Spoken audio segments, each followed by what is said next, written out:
Welcome, everyone. This is our first National Academy of Construction Ask Me Anything for the spring 2022 semester. My name is Keith Molenaar. I'm an NAC member and a professor at the University of Colorado Boulder. Couldn't be happier to be with you tonight. Welcome, everyone. The National Academy of Construction was established to recognize our industry leaders. An important purpose of the Academy is to provide a network system of linkage between the past and the present participants in the industry. As such, we've established this NAC AMA to help transfer knowledge to our next generation of construction leaders. That's all of you who joined us tonight. Thanks for being here. The format's simple. Our speakers will make a short presentation about a topic and their perspective on the industry. If you've not already, please email your questions to nacama@colorado.edu. That's all one string of letters there, nacama@colorado.edu. At the end of the webinar here, one student will win a $500 scholarship, and again, we'll announce it at the end. So please do send in to be eligible for that scholarship. I have the pleasure of introducing Barb Jackson tonight. She's the director of the Burns School of Real Estate and Construction Management, and that's in the Daniels College of Business at the University of Denver. She earned her bachelor's, master's, and PhD degrees in construction management and education from Colorado State University. She was previously a professor of the construction management at Cal Poly University in San Luis Obispo, California, and a director of the Center for Integrated Project Leadership and for the Built Environment.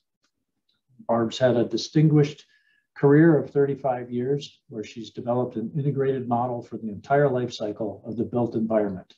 She's a recognized leader in the area of design build, interdisciplinary collaboration, and cultural transformation. In 2018, she was made a fellow of the Design Build Institute of America and honored with DBI's highest honor, the prestigious Brunelleschi Lifetime Achievement Award. In 2019, she founded Women Building Change Incorporated, which is dedicated to advancing women in construction and related fields into leadership roles. Sought after as a speaker, she's also author of books in the construction management field and design build. Barb, I'm so lucky to be able to talk to you tonight. You've been a mentor and a friend for much of my career, so looking forward to talking with you. So if you could reflect a little bit on the industry and let me know when you're done, we'll start asking questions after that. Well, sure. Thank you, Keith. And golly, it's so good to be here with, it looks like up to about 90 students right now. So that's excellent. I'm just thrilled to be here. I'm thrilled to be a part of the NAC. I've been involved in the industry for a very, very long time. You know, I came from a family of folks who were associated with the construction business. All sides of it, and I kind of grew up in it, so I became familiar with it at a very young age, and just found my path and found my way in it, and have been in it all my career, my entire career. I was president and CEO of a design build firm for about 12, 13 years or so, and prior to that worked in project management, senior estimator, et cetera, just about wore all the hats that you can wear in construction. And like I said, it's been a very, very good career for me. Many of you know it's a very exciting career, not 2 days alike, lots and lots and lots of challenges. And you got to be able to think on your feet and figure out solutions that frankly have never been discovered before, because you have to do it on the fly often. But that's kind of what makes it exciting and fun. I think just a few things I want to share about the industry really has to do with really my current work and my work for the past many years. And that is a focus on how the industry is transitioning, okay? What we call the old days of sort of the siloed mentality, where everyone sort of sat in their own camp, the engineering camp, the construction camp, the architecture camp, what have you, even the owner camp. And we kind of sat in our separate camps, and, you know, there wasn't necessarily a lot of collaboration. It was just passing information back and forth. But the idea of integrated solution finding didn't really start to take place until maybe a couple decades ago. We really started to see that. And now we're at a stage in the industry's history where it really is paramount that we know how to solve problems as a multidisciplinary team.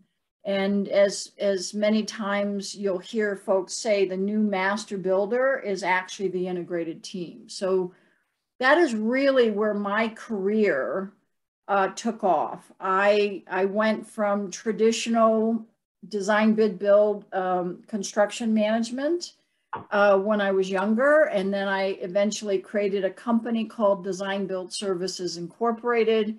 And that has been my path since about 1984. My passion and my path.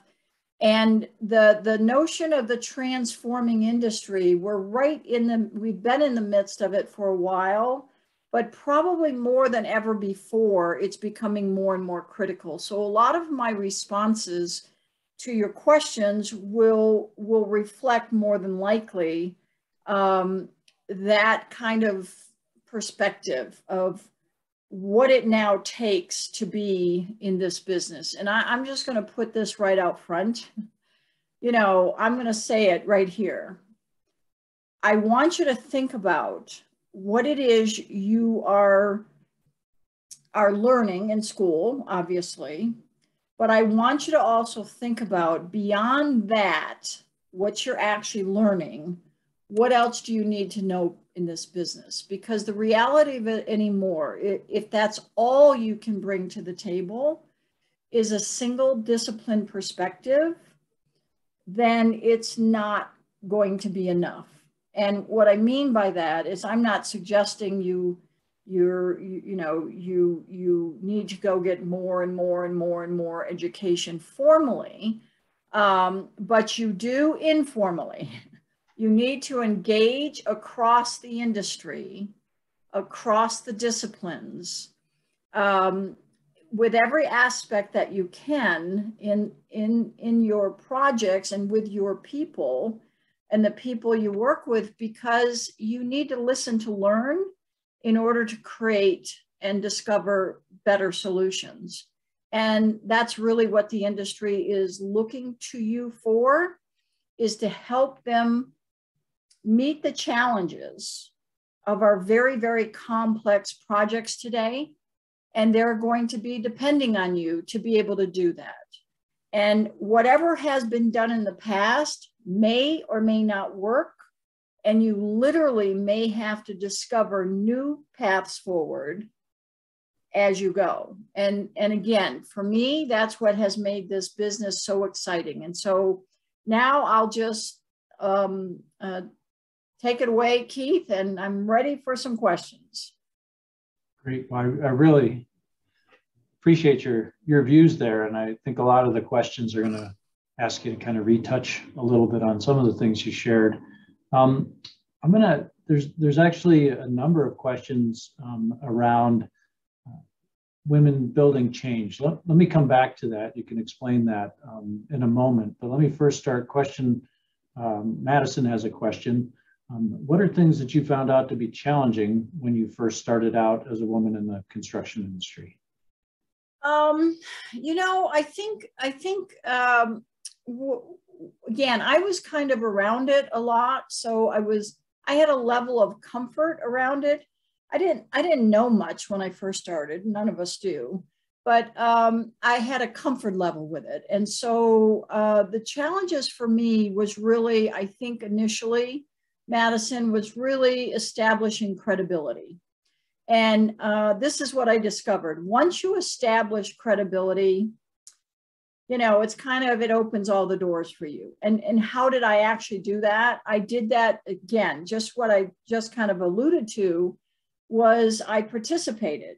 I went to the local builders meetings, or AGs, whether it's AGC or ABC or NHB or DBIA or whatever it might be. But I got involved as quickly as I could in different associations and that sort of thing. And I even took on roles to serve on committees and do this. And I think what I did is I intentionally set out to become known. And what I mean by that, I didn't shy away from, I didn't necessarily take leadership roles initially, but I didn't shy away from helping out and doing things, even outside of the companies I worked for, because I knew I needed to somehow get established that I knew something about construction. And frankly, I taught construction morning, noon, and night. I did it intentionally. That was an intention, because it was, I mean, this may sound surprising to you, but what I noticed was that when I spoke about construction being female, it was a novelty. It was like, what? She can actually speak the language. So I intentionally spoke the language of construction all the time. All the time. You know, I didn't talk about shopping, and I didn't talk about any of those. I talked about construction. I talked about concrete. I talked about steel. I asked questions. I hung around. I asked questions. I went to the job sites. I'd ask about rebar. Why are you tying it off this way? Why? I did all that because it was kind of this thing. They'd look at me and say, huh, she really wants to learn.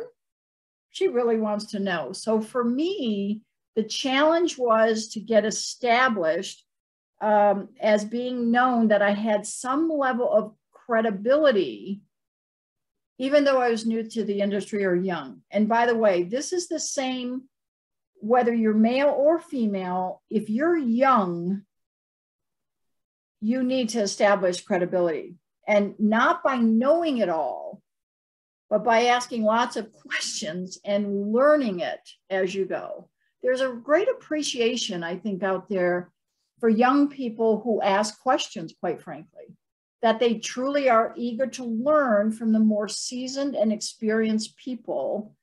And that, in a way, shows your respect for what they know when you actually ask a question. That was my biggest challenge, establishing credibility. Once that happened, doors opened up. Great. Yeah, thank you for sharing that. Nanette's asking a question about, again, being a civil engineer in a male-dominated construction industry.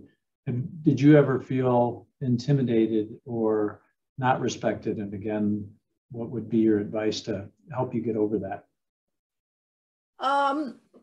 I'm certain I probably felt intimidated here and there, every now and then.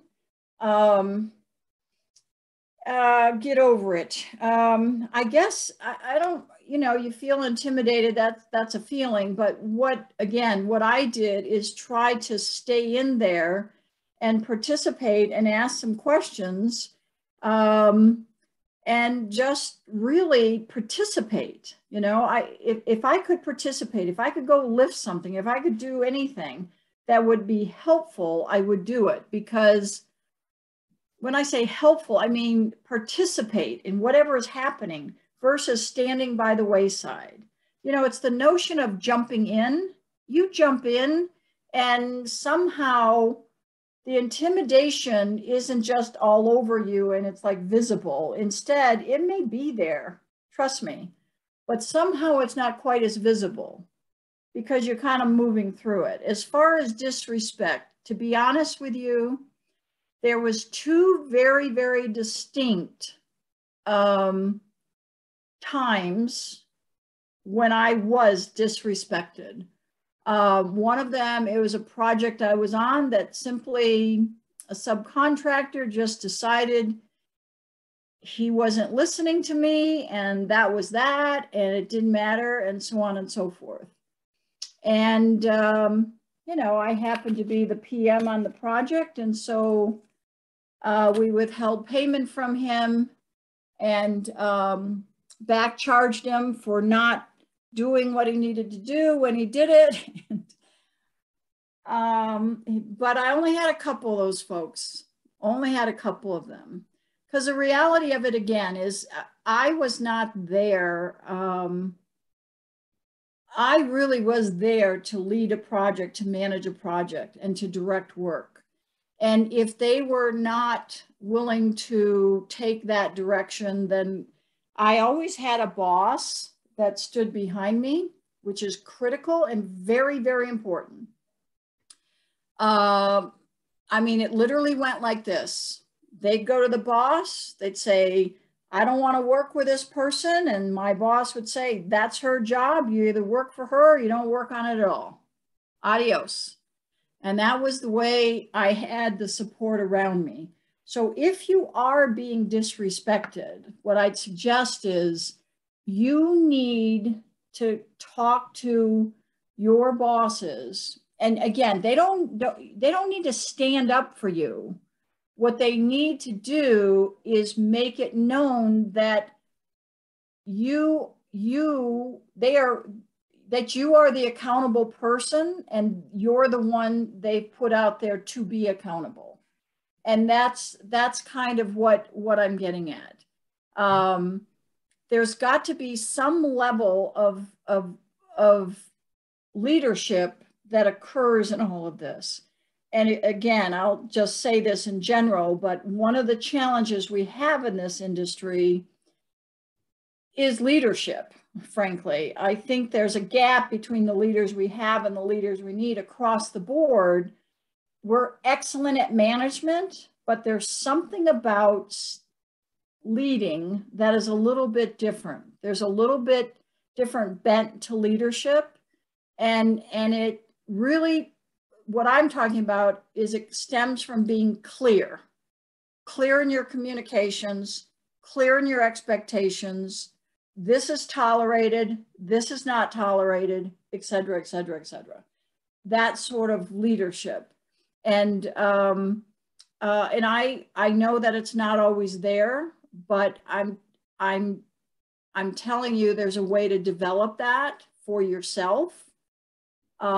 Male or female, and particularly to the females, I will say, you can develop this skill set. Trust me, been there, done that, shared it with a lot of women who are very, very successful. Excellent. Yeah. Thank you, Barb. Wonderful, wonderful answer. Let's jump in. I said I wanted to come back to women building change. So Marbella asked, what exactly is that? And she wants to join. How could she join? So Women Building Change is something I created several years ago. Well, let me back up just a little bit. So about 6 years ago, I started facilitating these women in construction leadership boot camps. We started doing that through the university, even though it's not for university students. The boot camps are not for university students. They are for professional women in construction. So experienced folks, meaning 5 years plus kind of thing. And we did it. I had an individual I worked with to do this. She has unfortunately since passed away, but we continue the boot camps. She was sort of my partner in crime, and she was with FMI. She was a consultant with FMI, which is one of the largest, if not the largest, consulting firm to the construction industry in the US. So she was an executive coach for FMI, for companies that would hire FMI. And we got together one day 6 years ago, and I'd always wanted to create this leadership boot camp for women. I'd never done anything specifically for women up to that point. I actually made it a point to stay in the mainstream and not join women's clubs or any of those things, because this is the field I work in. This is what it looks like. Why would I go segregate myself? But at the same time, I also knew that the transformation, my belief, that the transformation of the industry, like the pace at which that happens, and when I talk about transformation, I'm talking about a shift in leadership and culture for the benefit of the industry as a whole. And And I strongly believe and I began to see that women could have a tremendous impact on the pace of that change if they could get into leadership positions. So the intention of the boot camps was to support women, train them, get them the skills they need to lead in the industry, so that we had more women in leadership roles.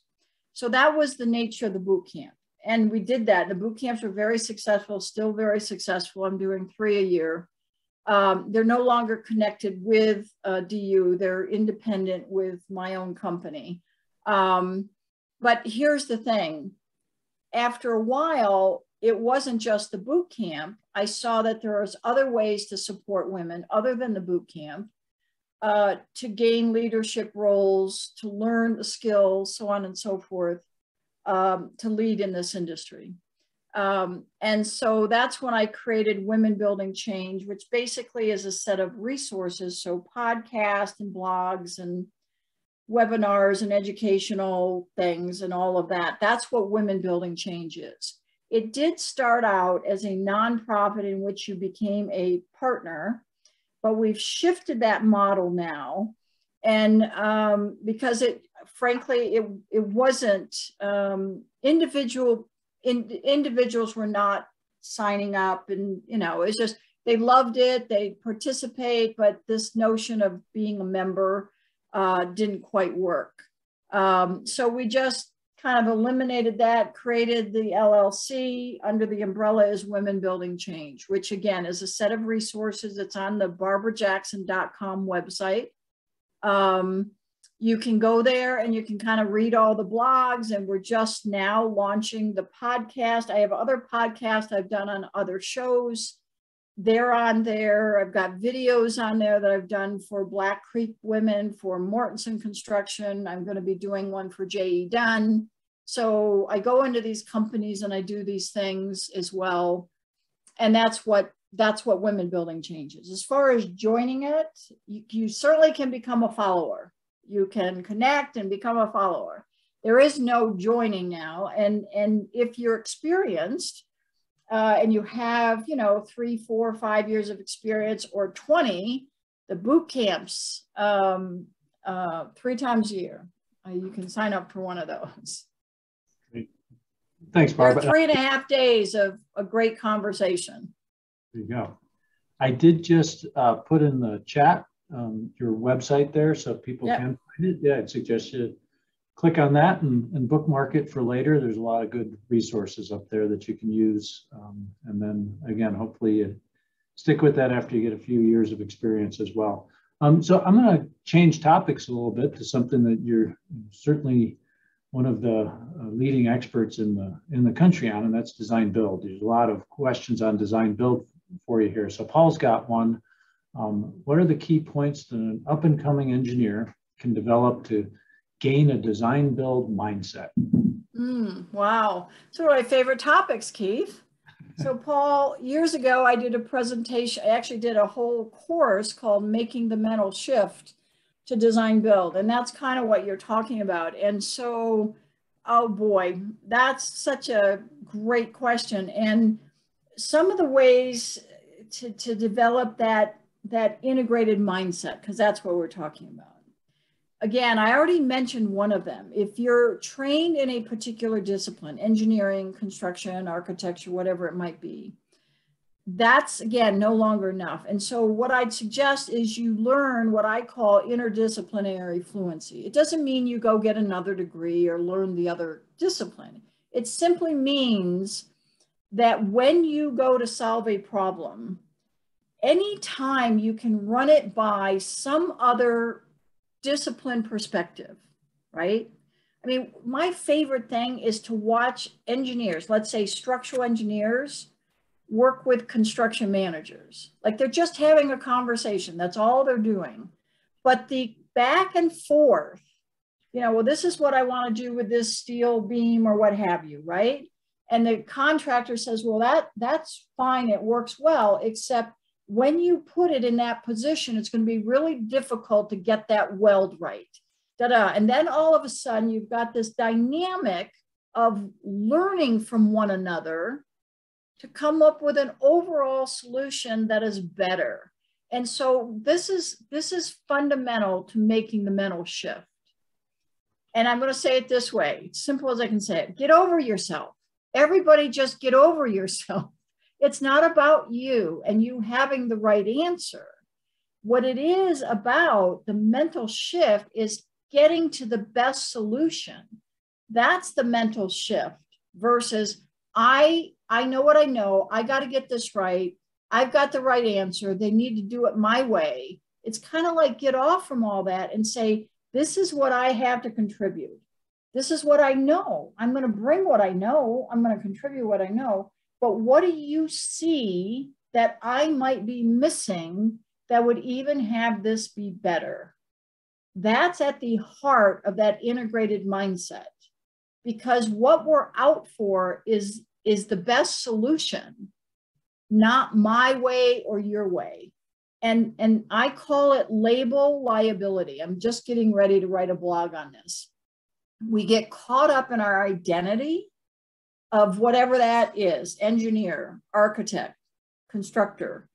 And that gets in the way of us really elevating our capabilities together as solution finders, problem solvers, solution finders. And that's, again, you start working on like that, and all of a sudden you're high-fiving everybody on your team. Because the other folks you want to talk to is the tradespeople, not just the engineers, not just but the tradespeople, for heaven's sakes. They know stuff. They know a lot of stuff that can contribute. So number one is leverage all those people around you who know things that you don't know. That is at the heart of an integrated mindset. Wonderful answer. And you've thought a lot about this. One of your key aspects to having people be successful in design build. So thanks for sharing that. I think this is an interesting one from Wyatt, especially with your perspective in being in a school of business and real estate. He's asking about increasing trends towards urbanization. And do you anticipate that there'll be an increasing role for design build firms with this increase towards urbanization? Definitely, it's so fascinating, really. So because I am in a college of business and a school of real estate and construction management, I can tell you we think about things like urbanization, and we teach a whole class called city crafting, which is a whole different mindset for developing cities, quite frankly, and what that looks like and how all the parts and pieces, the educational systems, the healthcare systems, the housing systems, the commercial systems, all interact together to create an ecosystem, for example. That, to me, is the new urbanization, is what we call city crafting. Now, having said that, COVID kind of put a twist on it all. As everyone was coming into that concept, all of a sudden they said, we're getting out of these cities, we want out of here. So I don't know what kind of monkey wrench that's going to throw into things. But relative to the notion of design build or integrated project delivery, or frankly, even P3s, private-public partnerships, in order to take and create an ecosystem, an environmental, or let me just say an architectural, environmental engineering ecosystem that serves society. Think about it again, healthcare, education, food production, housing, all of it together, commercial, commerce, all of it. So we're city crafting. Can you really do that again in a segregated model? No, you can't. So my commitment is again into creating integrated project teams led by integrated project leaders. And then the project delivery method you use, whether it's design build, or it's CM at risk, or it might be, progressive design build or IPD or whatever it might be. Those are all moving. Those are all in the direction of an integrated model. And that's this new urbanization, if you will. And it's not really new, quite frankly. It's kind of taking the old and bringing it back forward again, or bringing it forward again. But it is definitely this trend, and we're measuring different kinds of capital anymore.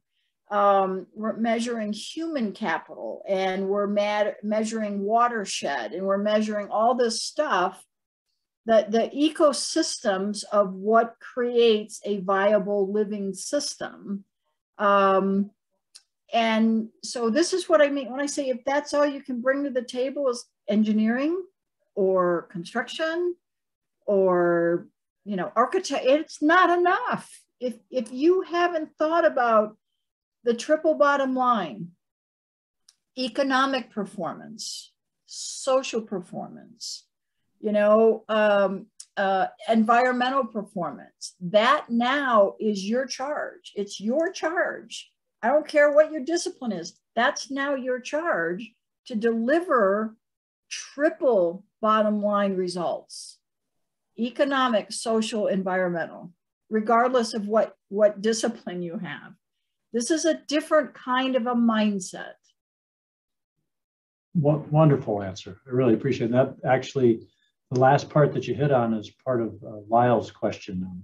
Maybe you could expand on a little bit more. How's the push towards a more sustainable and equitable future change the design build approach in recent years? And could you compare this to the beginning of your career? Yeah, great. Again, a great question. So, let me talk about in the early days, so to speak. When people talked about sustainability, and unfortunately, there's still people kind of stuck there. Everybody thought that just meant green building, right? So green building, green products, green this. And we weren't looking at the whole notion of sustainability, which is just what it says, something that is sustainable over time for the long run, right? And that is where we are mostly today when people think of sustainability. And we define, at the Burn School, we define sustainability as the triple bottom line. We actually define it that way. In order to be sustainable, you've got to be economically sustainable, socially sustainable, and environmentally sustainable. In the past, everyone looked at environmental only. That's no longer the case. So in our school, if you're not sustainable socially, environmentally, and economically, then you're not sustainable. Now I'm going to take it one step further. Where we've gone with our education here is regenerative, okay? So sustainability fundamentally is do no harm, right? Sustain, do no harm. But regeneration says not only do no harm, but now how are you going to add value, right? So I'll give you an example. I want you to think about when you're charged with designing and building a project, what would happen if you were also charged with creating the system or process by which communities in which you built your facility would actually then have sustainable food production, would have sustainable social networking, would have sustainable healthcare, even though you were just building this office building? What if all of a sudden they said, yes, now, how is this office building going to help this community generate for itself its own viability? That's a different kind of question that we have traditionally not been asked, those of us who are professionals in the built environment.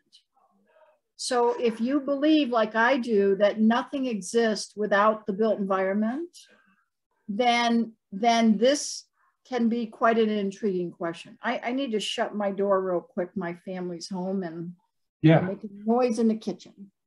Yeah, thanks, Barb.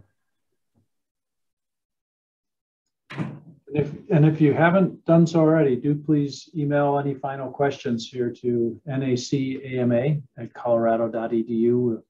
We are starting to run up about a little less than 10 minutes left here. So great questions.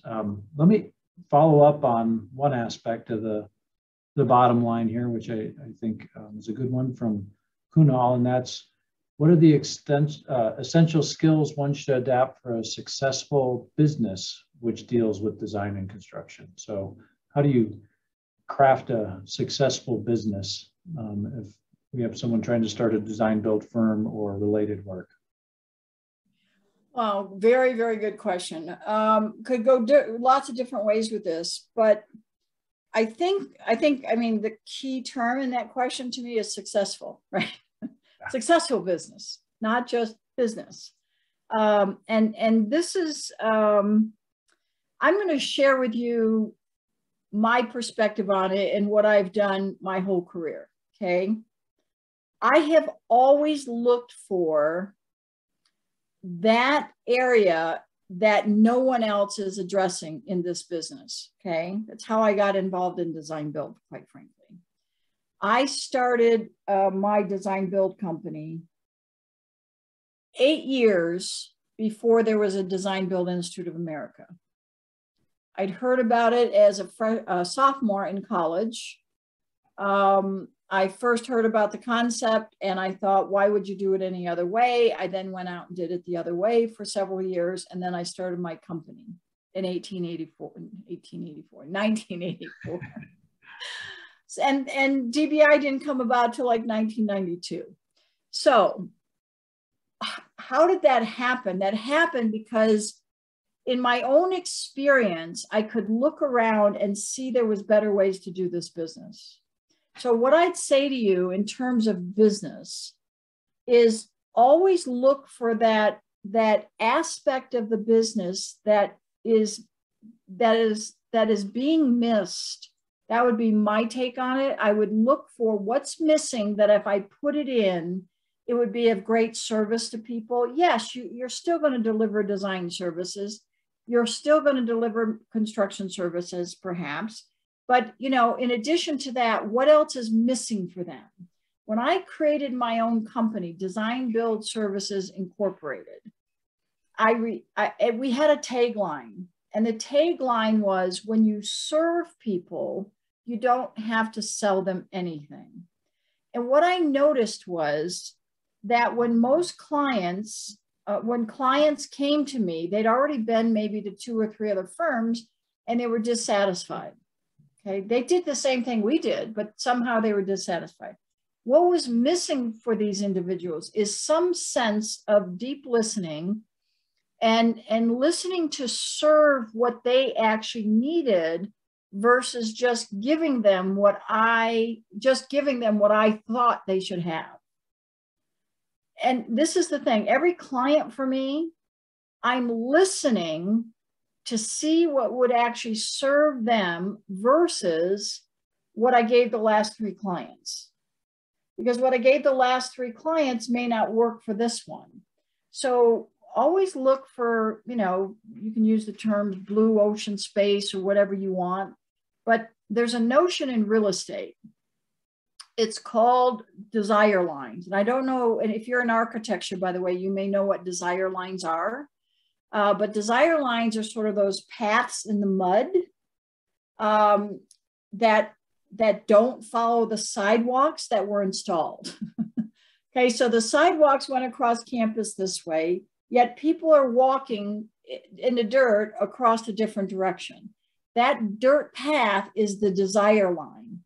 That's the line people wanted, but it's not what they were given. You with me? So this is the notion I want you to think about for business. What is it that people are putting up with and seem to be satisfied with now, yet if you really talk to them, the only reason they're still buying it is because nothing else is available. And here's what I want you to get for business. The moment you make available what they wanted all along, but nobody made available to them, you're going to be successful. So it's this listening and coming from, I don't know what would serve them versus I know what they need.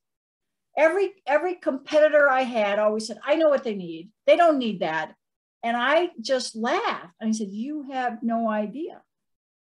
How would you know what serves their need? You don't, and you think you do. So I always look for the desire line. That's what I look for in business. And it served me very, very well. Outstanding. What a great response. Thank you. So we are starting to run real short on time here. I'm going to kind of synthesize a number of questions. Blake, Natalie, Jason, a number of are asking about technologies as they relate to design build, VDC, BIM, other technologies. What should students be looking towards for technologies if they want to make a difference in the design build industry? Oh boy, I'm not one of the best people to ask this question to. I'm not a techie. I know how to use some of it, but I have a lot of people around me who really know what they're doing, which is always a good thing. But I'll just tell you this. I want you to always remember that the technology that's there is just a tool, okay? It doesn't change anything, frankly, if people's mindsets in design build don't change. If they're using the technology, but still not being transparent, still not sharing information, still not engaging and integrating across the disciplines, then the technology truly isn't going to make that much difference. And the reality of it, we actually have to be careful that the technology doesn't interfere with the true communication that needs to take place across the different disciplines. Let me tell you what I think is the single greatest technology that every single person needs to learn, and that is the technology of communication. And I'm going to say it this way. There's a design to communication. Most people do not know what it is. I was very, very fortunate in my 30s to learn the distinctions of communication like a technology, okay? Like there's a design to it. There's certain kinds of conversations that you have at any given time in order to move something forward. There's a conversation for being related. There's a conversation for opportunity. There's a conversation for possibility. There's a conversation for being, I know which conversation to put in where, like a technology. So I'm just going to tell you, technology is expanding, you know, really expanding. It's fantastic, but my fear is technology is going to take the place of the human interaction and communication that needs to take place to really solve problems in an integrated fashion. And here's the one last thing, Keith, and then I'll stop. But I have read several articles recently that information is coming at us so fast that the human brain can no longer keep up with it. It can't keep up with it.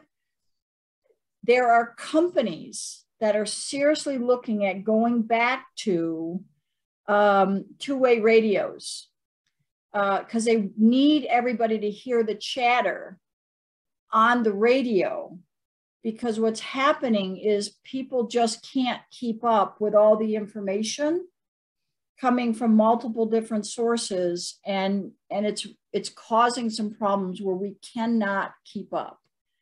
And just for me, it's like technology is fantastic, but be careful that it doesn't, well, it already is outpacing the human necessity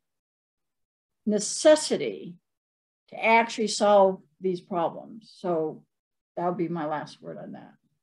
Thank you. I appreciate how we've had a couple themes of returning to history with the master builder and urbanization. The way it's interesting the way you need to be knowledgeable about that as we move forward. Yeah. So I am going to add, give you this last question, and then give you a moment to reflect on any final thoughts too, but I like this one from Claire. If you could go back now to where our audience is, what would be one thing you would tell yourself about the industry that you're entering? Wow, what a great question. What would I tell myself? This is what I tell myself. You don't need to know it all right now. That you've got to give yourself the time and space to learn as you go.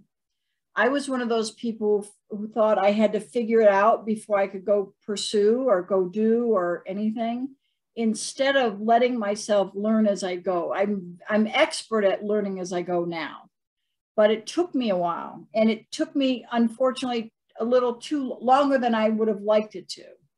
In other words, I got myself in trouble a few times that when I didn't need to, if I could just admit that I didn't know it all. And of course I didn't know it all, but a young person, or I did, I should just speak of myself, I thought I knew it all.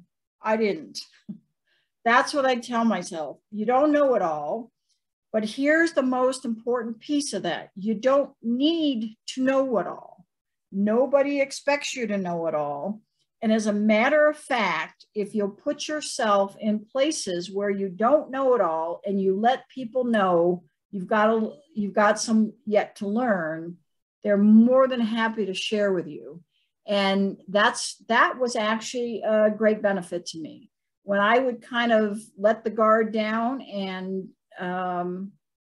just jump in still, it really worked for me. So that would be the thing I would tell myself. I don't need to know it all right now. Nobody expects that, and relax.